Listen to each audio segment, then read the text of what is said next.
is Joshua Riano, and I'm going to be your host for this short video. Today we are reviewing Native American literature. The Native American literature started, well, as far back as storytelling, and the first Indians to inhabit the Americas were the Paleo-Indians about 30,000 years ago. At least that's what modern day scientists say. Two major historical events that were very influential to the Native American literature movement, whether it be stories of tribes that had won battles very long ago before even settlers came, and tribes that had lost battles. And then you get stories of like the colonizers and also the repression from colonizers. And it all started with the colonizers. Hello, welcome. What can I get you started with?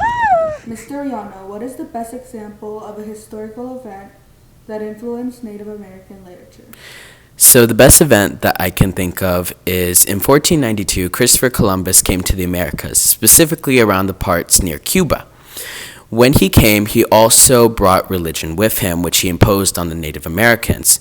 So from the times of the late 1400s to the late 1800s, Native Americans had the native beat out of them, all the way up, like I said, to the late 1800s.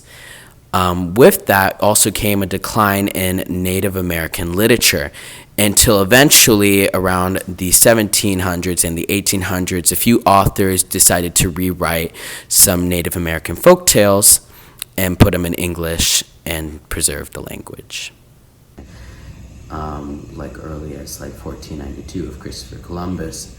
And then you also get stories of like resurgences because of the Reservation Act, and also them trying to beat out the Native and the Native American. Not only the Reservation Act, but also the Homestead Act.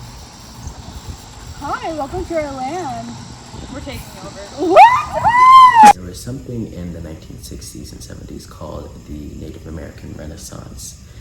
Basically, it was children going to college or boarding school and then realizing that their life on the reservation was not good comparison to where they were going. So they ended up writing articles and books about how bad conditions were on the reservation. Like they didn't have drinking water, people were seizing their land illegally, and they didn't have any sort of fresh food whatsoever being transported to them like the government had promised. And so you see, they ended up writing all these books and articles, and activists started making groups together, which the government ended up reversing its termination of the reservation policies. Now we're about to ask Kaylee, who is one of the student historians, some questions.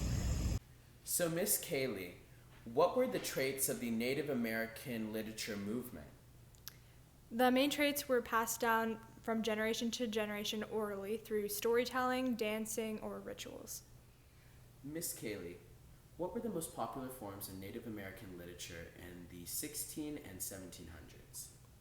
In the 1600s, the most popular form of Native American literature was storytelling. It was really popular in Jamestown, Virginia. And then in the 1700s, a man named Samson Occom he translated the writings into English. So let me tell you more about Samson Occom. Samson Occom was originally part of the Mohegan tribe and later moved to New England, Connecticut, which he eventually converted to a Christian and became the first Native American Christian reverend.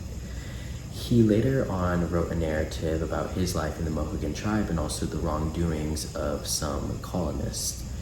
He also wrote a few books, and one being Native American folklore tales that were transcribed to English, which this was really vital because a lot of these folklore tales and a lot of these stories were suppressed by boarding schools that were specifically Christian.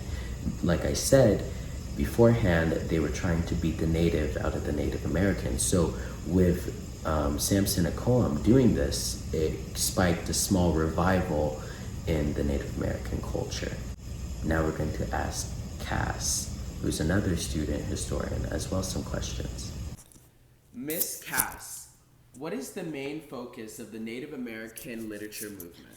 They educate others, they reflect on their history and culture, and they're focusing now on their troubles in the past or current times. So I lied to you when I said that Native American literature hasn't been prominent in basically our culture past the late 1800s. It's actually very prominent in the 21st century. For example, one of the most important authors in the 21st century that have written Native American literature is a man named Sherman Alexie. He, in 1993, wrote a book called The Lone Ranger and Tonto Fight in Heaven, which later became a movie in 1998 called Smoke Signals. He also received a National Book Award in 1996 for a book called The Reservation Blues, and later in 2007 he received the National Book Award for The Absolutely True Diary of a Part-Time Indian. He has written 26 books and he's almost received a bunch of awards for each one of them. But the reason why he wrote these books is to bring awareness to reservations, because life on reservations aren't exactly perfect.